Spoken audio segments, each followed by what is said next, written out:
భారతదేశంలో భిన్నత్వంలో ఏకత్వం ఉండాలి అని, ఏకత్వం కొనసాగాలి అంటే, లౌకికవాదాన్ని కాపాడుకోవాలి అంటే అతిపెద్ద రాజ్యాంగం ద్వారా సాధించుకోవాలి, అందరూ కూడా సమానత్వంతో జీవనం కొనసాగాలి అంటే ఆయన యొక్క కృషి అని చెప్పి మనందరం కూడా గుర్తుపెట్టుకోవాల్సినటువంటి అవసరం.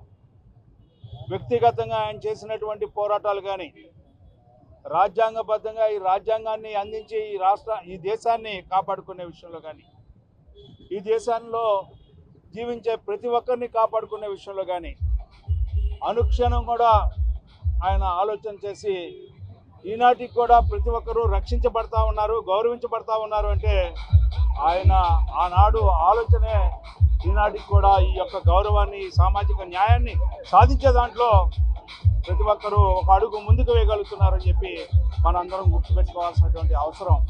అలాంటి మహనీయుడు, అలాంటి ఆలోచన చేసినటువంటి ఒక సంఘ సంస్కర్త వారి యొక్క ఆలోచనల్ని, ఆశయాల్ని పుణికిపుంచుకొని ముందుకు వెళ్లాల్సిన అవసరం ఈనాడు మనందరి మీద గురుతర బాధ్యత ఉందని చెప్పి ఈ సందర్భంలోనే ఈ కూటమి నాయకత్వం, మరి ముఖ్యంగా నారా చంద్రబాబు నాయుడు గారు 25 సంవత్సరాల ముందే ఏ ఆశయంతో, ఏ ఆలోచనతో అయితే రాజ్యాంగాన్ని రచించిన అంబేద్కర్ గారి యొక్క ఆలోచనల్ని పుణికిపుచ్చుకొని ఆ రోజున జస్టిస్ పొన్నయ్య గారి కమిషన్ ఏమిటే కాకుండా కమిషన్ ఏదైతే సూచించిందో ఆ ప్రతి ఒక్క సూచనని అమలు చేసినటువంటి పార్టీ ప్రభుత్వం, తెలుగుదేశం పార్టీ ప్రభుత్వం నాయకత్వం చంద్రబాబు నాయుడు గారితో అని చెప్పి మీకు మనవి చేస్తూ, గత ప్రభుత్వం ఏ రకమైనటువంటి అన్యాయానికి ఈ రోజున దళితులకి అన్యాయం చేసిందో ఒక్కసారి మీరు అందరూ కూడా గుర్తు తెచ్చుకోవాల్సిన అవసరం.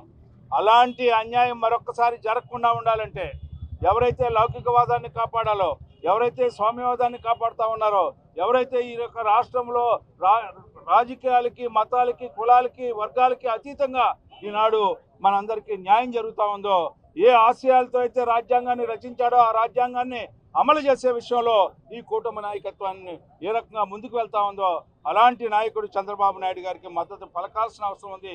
ఈ రోజున ప్రతి ఒక్కరూ కూడా ఈ సందర్భంలో గుర్తు తెచ్చుకోవాల్సింది, ఏ ఉద్దేశంతో అయితే రాజ్యాంగాన్ని అమలు చేయమని చెప్పి అమలు చేయకపోతే చదివించు, పోరాడు, మరి ఈ రోజున రక్షించు అని చెప్పి ఆయన చెప్పాడో వాటిని మనం కట్టుబడి ఉండాలి అని చెప్పి నాడు మనం చేసుకుంటూ సెలవు తీసుకుంటాం. భారతరత్న డాక్టర్ బిఆర్ అంబేద్కర్ గారి 134వ జయంతి సందర్భంగా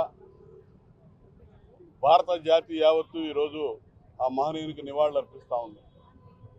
పండుగ వాతావరణంలో ఈ జన్మదిన వేడుకలు జరుగుతూ ఉన్నాయి.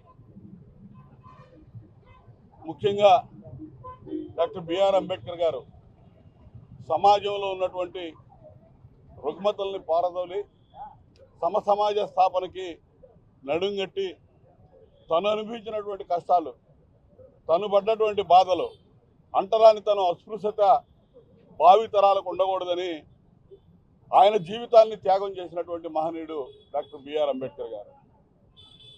తనకున్నటువంటి జ్ఞాన సముపార్జన నిమ్న వర్గాల ఉద్ధరణకి పూర్తిగా వెచ్చించినటువంటి వ్యక్తి.